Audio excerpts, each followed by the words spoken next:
Once upon a time in a desert, there was a man who traveled through a vast desert every day on his way home. This desert was barren, no greenery, no trees, not even a drop of water to be found. Every time he walked through the scorching heat, he couldn't help but think, what a terrible place. If only there was water here, someone could plant trees, and this land would come alive. One day, as the blazing sun beat down on him, his frustration grew unbearable. He looked up at the sky and shouted, "Why didn't you give this place water?" If there were water, this desert could be transformed into something beautiful, a resting place for travelers like me. Just as he finished yelling, a miracle happened. Lowering his gaze, he noticed a well nearby, brimming with fresh water. Astonished, he ran toward it, wondering how he'd missed it all these years. He looked back at the sky, now filled with gratitude, and said, "Thank you for the water, but if trees are to grow here, I'll need seeds." No sooner had he spoken than he spotted a bag full of seeds lying near the well.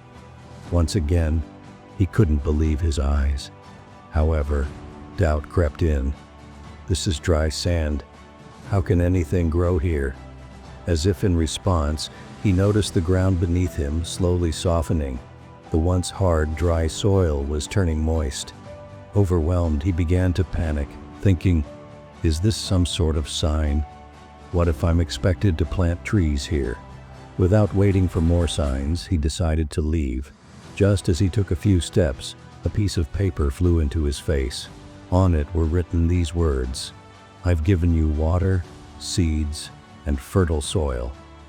Everything you need to transform this desert is now in your hands. It's your choice whether to leave this land barren or to make it a haven for others." The man paused and looked back at the well, the seeds, and the softened earth. For a moment he considered the possibilities, but then, shaking his head, he crumpled the paper and walked away. The desert remained lifeless forever. This story reminds us that life often presents us with hidden opportunities and all the tools we need to create something beautiful. However, true change requires courage, responsibility, and action. If we ignore these chances, we may leave things barren, not just for ourselves, but for others who could benefit from our efforts. The power to transform lies in our hands. The question is, will we act or walk away?